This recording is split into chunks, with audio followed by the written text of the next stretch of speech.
네, 모닝 인사이트 시간입니다. 저희 또 매일매일 전문가들의 시각 함께 체크해드리고 있는데요. 오늘 함께 해주실 분부터 함께 모시겠습니다. 네, 오늘 김덕진 IT 커뮤니케이션 연구소의 김덕진 소장님 함께합니다. 소장님 안녕하세요. 네, 안녕하세요. 반갑습니다. 김덕진입니다.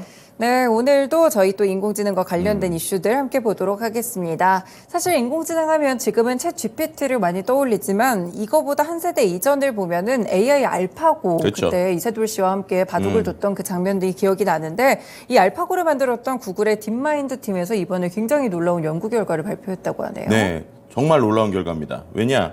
220만 개에 달하는 신소재를 이 AI의 지놈이라고 하는 이 AI 솔루션을 통해서 만들어낸 것이에요. 그래서 그게 AI를 활용해서 태양 전지에 활용할 수 있는 수십만 개 소재 물질을 이제 추출하기도 하고 자동 실험 로봇으로 직접 검증도 하고 또 막대한 원래 이게 비용이나 시간 투자가 필요한데 이 부분을 획기적으로 단축할 수 있을 것으로 보입니다. 어느 수준이냐? 지금까지 이 220만 개의 새로운 물질 구조를 예측해서 가장 안정적으로 보이는 38만 1000개의 물질을 선별한 건데요. 네. 이게 기존의 과학자의 만약에 연구 방식으로 계산을 하면 무려 800년이 걸릴 일이라고 합니다. 그래요? 네, 근데 800년이 걸릴 일을 이 AI가 해낸 거고요. 그 다음에 이 38만 1000개의 정보를 세계 누구나 활용할 수 있도록 무료로 공개할 예정이라고 합니다. 그러니까 이거를 활용해서 AI를 가지고 있는 신소재로 정말 이제 많은 또 연구들이 또 들어갈 수 있겠구나라는 걸 우리가 생각할 수 있게 되는 거죠. 네, 그렇군요. 과학자들이 800년 동안 해야 될 일을 한 번에 했다고 하니까 굉장히 놀라운 것 같은데 사실 이야기를 들으면 약간 좀 추상적으로 들리는 것 같아요. 그쵸. 사실 어떤 결과를 좀 구체적으로 만든 걸까요? 네, 그러니까 이거를 이번에 실험 결과를 이른바 AI의 신소재 레시피다 이렇게 표현을 했어요. 그러니까 기존에는 이제 우리가 이런 신소재를 찾는 것이 어떻게 되는 것인가에 대해서 좀 간단하게 설명을 드려야 될 것 같아요. 이 화학이라고 하는 학문은 이미 이제 어느 정도 있는 원자 구조, 그러니까 우리가 맨날 칼카나마, 아라철리 이런 것들 있잖아요. 그럼 원자 구조를 조금씩 변형을 해요. 그래가지고 새로운 물질 구조가 나올 수 있는 거를 찾게 되는 겁니다. 근데 이 원자를 조금씩 바꾸다가 이게 뭔가 구조적으로 이상하거나 이렇게 되면은 이제 성분이 흩어지거나 아니면 깨지거나 이럴 때들도 있고요. 그다음에 거기서 뭔가 안정적인 물질을 만들어냈어도 이게 원래 원했던 목적이 아니고 혹은 독성이 나타나거나 이러면 그냥 실험실에서 이거를 그냥 끝내고 원점부터 시작해놔야 되는 경우가 많았습니다. 그러다 보니까 지금 전 세계적으로 뭔가 안정적인 화합물이다라고 하는 개수가 4만 8천여 개밖에 되지 않았어요. 근데 이번에 아까 말씀드린 대로 거의 20만 개, 220만 개니까 상당히 놀라운 수준이죠. 그럼 이걸 어떻게 하느냐? 결국에는 이 조합을 하는 게 아주 전통적인 방식은 연구자들이 직접 하나하나 실험을 했던 겁니다. 그러다가 이제 컴퓨터를 갖고 시뮬레이션을 하기 시작을 한 건데 이 시뮬레이션을 하더라도 뭔가 이게 자동화되어 있거나 이게 AI가 제대로까지는 들어가 있지 않았어요. 근데 이번에 어떻게 했느냐? 이런 물질을 탐색하는 물질 탐색용 그래프 네트워크라는 걸 만들었습니다. 그거를 갖고 딥러닝을 하는 거예요. 딥러닝을 통해서 10억 개 이상의 구조를 이제 처음에 무작위로 이제 전 세계에 있는 모든 화학 물질들을 막 얘가 무작위로 계산을 한 거죠. 그래서 그걸 통해서 10억 개의 구조를 스스로 만든 다음에 거기에서 또 화학식을 조잡해가지고 조합을 해서 한 번 더 생성된 구조를 막 만들게 됩니다. 그래서 그 안에서 계속적으로 탐색을 하다가 결국에는 새로운 이제 물질들을 이제 만들어냈다 이렇게 보시면 될 것 같은데 이렇게 만든 물질들과 관련돼서 이미 한 736개 이상을 합성에 성공했다라는 얘기가 나오고요. 그럼 이런 것들이 활용이 되면 결국에는 우리가 알고 있는 2차 전지라든지 그런데 성능을 끌어올릴 수 있는 리튬에 대한 좀 새로운 이온 전도체를 만들 수도 있고 그래핀 같은 신소재, 그러니까 지금 거의 신소재가 하나 나올 때마다 정말 거의 산업이 바뀌고 있잖아요. 근데 그런 식의 신소재, 일종의 또 초전도체 이런 것들까지 가능해지는 것이 아니냐라는 얘기들이 계속 나오고 있는 상황입니다. 네, 인공지능이 정말 순기능인 것 같아요. 오랫동안 걸렸을 일을 굉장히 단축적으로 인공지능이 해냈던 것 같은데 일단 AI가 만든 결과물로 실제 연구 성과까지 좀 이어지는 일들이 있다고. 네, 맞습니다. 이번에 이 딥마인드가 했었던 이번에 이 연구와 함께 캘리포니아에 있는 버클리 이제 캠퍼스 로렌 버클리 국립연구소가 이제 이 성과를 활용을 해서 바로 적용을 해본 거예요. 그랬더니 자동 실험 기술, A-랩이라고 하는 자동 실험 기술을 통해서 58개 목록에서 41개의 신소재를 만들었으니까 한 70% 이상의 성공을 기록한 거고요. 네. 그렇게 됐을 때 이제 본인들의 연구소에서도 이 정도 하려면 보통 한 10년에서 20년 정도 걸리는데 그 과정이 아주 크게 단축되는 것 같다. 이렇게 되면은 정말 우리의 또 새로운 또 어떠한 혁명들 변화가 일어날 수 있을 것 같다라고 얘기했고요. 네. 가장 크게 그게 될 수밖에 없는 게 로봇이기 때문에 24시간 안 쉬죠. 그래서 그렇죠. 계속 돌아가면서 계속 고체 성분에 대해서 혼합가열하고 물질을 새로 계산을 하면서 실험 결과를 계속 빠르게 만드는 형태라고 보시면 될 것 같고요. 그렇게 되니까는 이거를 가지고 뭔가 24시간 일주일 동안 계속 돌리면 새로운 물질 합성을 계속하면서 뭔가 원래는 이런 걸 할 때 하나당, 그러니까 기존 하나 만들 때 6개월 이상 걸리던 실험 시간을 한 17일 뭐 아니면 더 줄이고 뭐 이런 네. 식의 형태까지 아주 빠르게 줄일 수 있다. 이런 것들이 아주 놀라운 기술이라고 볼 수 있을 것 같습니다. 네, 그러면 이런 것들을 활용해서 굉장히 다양한 신소재들이 나올 수가 있을 것 같은데요. 그렇죠. 그러니까 결국에는 뭐 태양전지, 초전도체, 배터리 뭐 이런 식의 우리가 뭔가 생각하는 새로운 신소재에 대한 것들에 대한 기초 연구가 아주 쉬워졌다라고 보면 될 것 같고요. 네. 결국에는 우리가 아시겠지만은 어떠한 새로운 물질이 나오더라도 그 물질이 실제 상용화될 때까지는 또 시간이 오래 걸리잖아요. 그걸 테스트하고 체크하고. 그래서 이 크게 두 단계로 나뉘는데 앞 단계, 그러니까 뭔가 완전히 새로운 기초 소재를 만드는 시간이 확 줄었기 때문에 아주 빠르게 응용 기술로 바로 넘어올 수 있다는 거예요. 네. 그러면 연구자들 중에서도 이런 응용 기술 쪽을 잘하는 사람들이 아주 각광을 받게 될 거니까 생각보다 빠른 시간 동안에 우리가 고민하고 있는 여러 가지 것들이 신소재를 통해서 좀 해결될 수 있지 않을까라는 기대감을 좀 가질 수 있을 것 같습니다. 구글 딥마인드가 이렇게 소재를 개발하는 점에 대해서 함께 들어봤는데요. 이뿐 아니라 날씨 예측에도 딥마인드가 좀 도전을 한다고 하는데 이건 어떤 내용일까요? 네, 말씀하신 것처럼 날씨 예측을 하는데 날씨 예측 우리가 하면은 참 고민을 많이 하는 게 왜 이렇게 많이 들려? 뭐 이런 것들 이제 많이 생각을 맞아요. 하시잖아요. 네. 근데 그도 그럴 수밖에 없는 게 슈퍼컴퓨터의 방식을 생각해 보면 지금 이제 본인이 미래를 예측하는 거예요. 쉽게 말해서 미래를 예측하는데 예측을 어떤 식으로 하느냐? 현재 있는 여러 가지의 환경 상태, 지구 상태가 현재를 바라보면서 현재를 아주 빠르게 계산하고 네. 그거를 알고 이제 아주 복잡한 알고리즘을 통해서 미래를 예측하는 방식이에요. 근데 그렇게 했더니 이게 너무 변수가 많고 틀리니까 지금 이번에 이제 딥마인드에서 생각한 방식은 뭐냐면 40년 동안의 날씨 데이터를 모으는 거예요. 그러니까 네. 이미 이제 계속 우리가 이 슈퍼컴퓨터가 날씨를 예측하기도 하고 중계를 하기도 하고 보도를 했을 거 아니에요.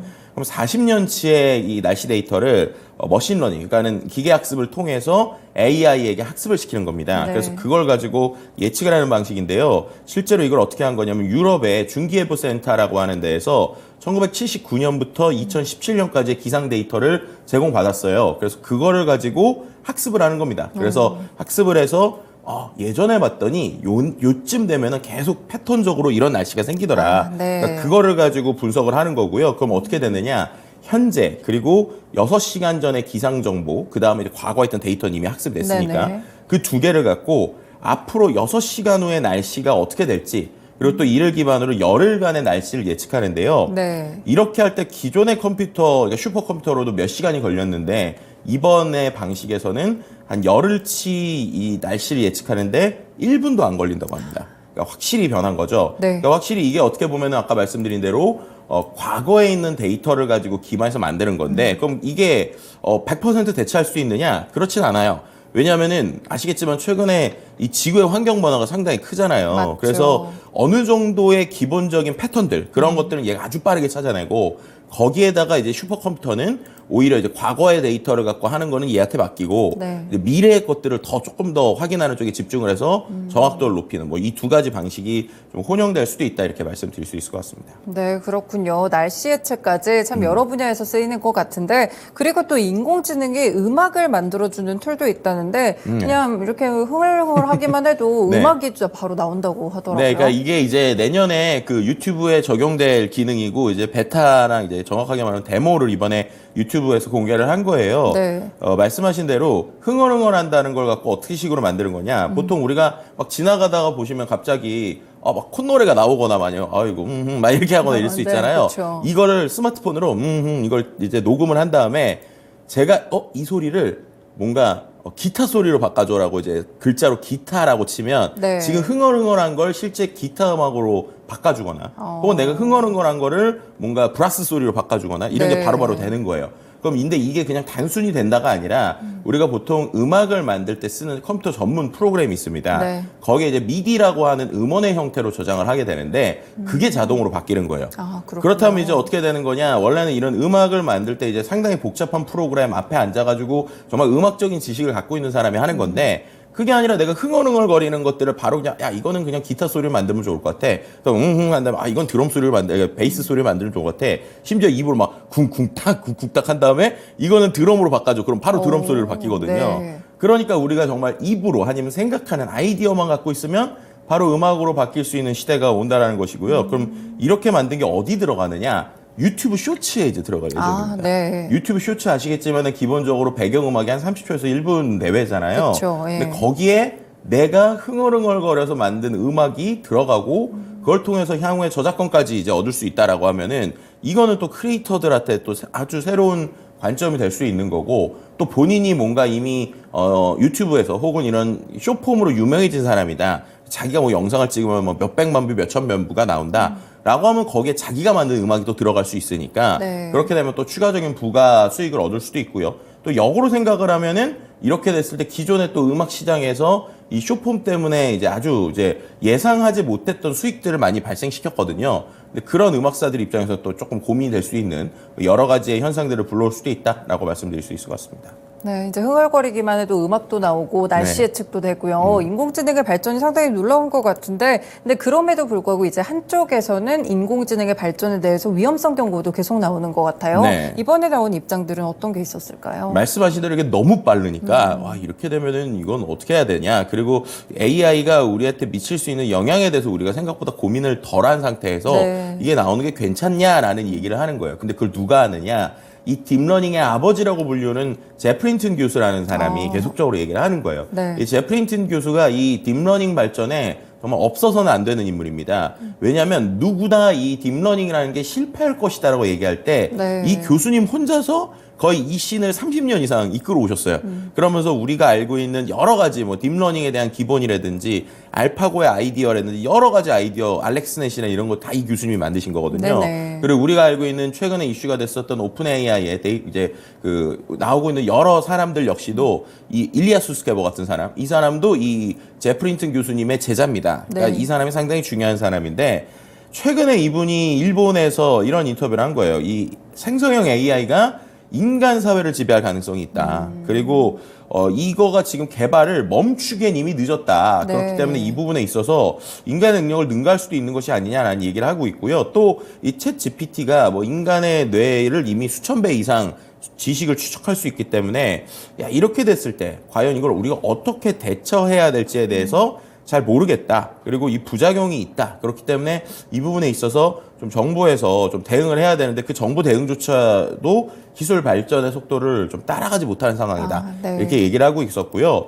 특히나 이제 향후에 있을 구체적인 위험으로 얘기한 게 곧 미국 대선이 다가오잖아요. 맞죠. 선거 기간에 가짜 정보 확산될 수 있고 또 AI가 탑재된 무기 시스템에 대해서 제어가 불능할 수도 있고 또 일자리 대처로 인해서 빈부격차가 확대될 수도 있다.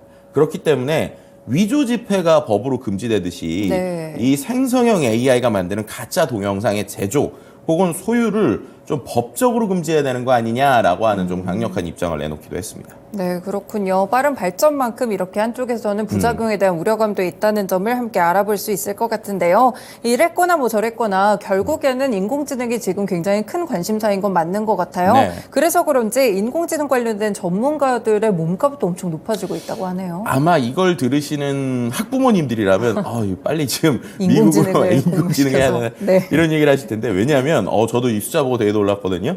챗GPT 개발하는 오픈 AI, 그 다음에 구글, 그러니까 결국 이 두 회사가 엔지니어를 조금이라도 더 데려갈 쟁탈전을 벌이고 있어요. 네. 어느 수준이냐? 연봉입니다. 연봉인데 약 1,000만 달러. 그러니까는 우리나라 돈은 132억 정도를 지금 네. 제안을 하면서 오픈 AI에서 이제 구글로 이제 데려오려고 하거나 구글에서 오픈 AI로 이제 데려가려고 하는 이런 그림들이 있다고 합니다. 왜냐하면은 이 언어 모델이라는 것 자체가 개발을 지금까지 전 세계에서 누구도 제대로 해본 적이 없으니까 네. 조금이라도 한 사람들에 대한 노하우나 아이디어, 한 사람의 아이디어가 정말 엄청나게 크게 중요하단 말이에요.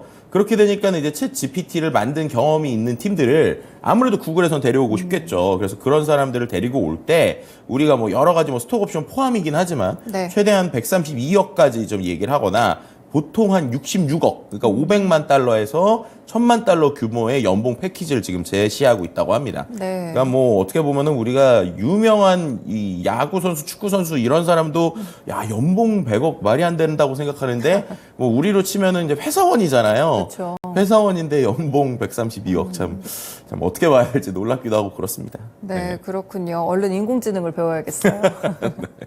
네, 일단 이렇게 인공지능에 대한 관리에 대해서도 필요성들이 계속 좀 대두가 되는 상황인데요. 이번에 구글에서 일반 인공지능에 대한 분류 방법을 또 제시했다고 하네요. 네, 그 AGI라고 우리가 표현하죠. 모든 것에 범용적으로 쓸 수 있을 만한 이 인공지능을 좀 규제하거나 가이드를 해야 된다는 생각이 나오니까 그러면 먼저 가이드라인부터 잡아야 되는 것이 아니냐라는 네네. 얘기를 한 거예요. 그래서 마치 우리가 자율주행차에도 자율주행 단계라는 게 있잖아요. 그쵸. 그런 것처럼 이 AGI도 단계를 만들자라는 얘기를 해서 레벨 0에서부터 레벨 5까지를 이번에 구글에서 이렇게 처음으로 이제 지정을 했습니다. 그래서 네. 뭐 단순 연사에서 시작해서 완전히 숙련된 성인의 능력을 초월할 수 있을 때까지 레벨 0에서 레벨 5까지를 만들었고요. 지금 한 레벨 1, 그러니까는 숙련되지 않은 성인 정도 온 게 챗 GPT나 바드나 라마다라는 얘기를 했거든요. 아, 네. 그래서 2, 3, 4, 5단계까지 과연 또 가는 것들을 우리가 어떻게 바라볼지에 대한 가이드라인이 나오고 있다. 반대로 얘기하면 이런 것들이 나온다는 건 충분히 거기까지 가능하다라는 걸 전제하는 그쵸. 거잖아요. 우리가 네. 자율주행 단계도 마찬가지지. 그래서 이 AGI라는 게 조금씩 더 구체화되고 있구나라고 하는 것들을 우리가 좀 생각해 볼 수 있는 부분이 분명히 존재하는 것 같습니다. 네, 그렇군요. 앞으로도 인공지능이 더욱더 발전할 만한 여지들이 남아있는 것 같습니다. 앞으로의 그런 흐름들까지 함께 조금 더 주목해보고 함께 또 이야기 나눠보도록 하겠습니다. 네. 소장님 말씀 고맙습니다. 감사합니다.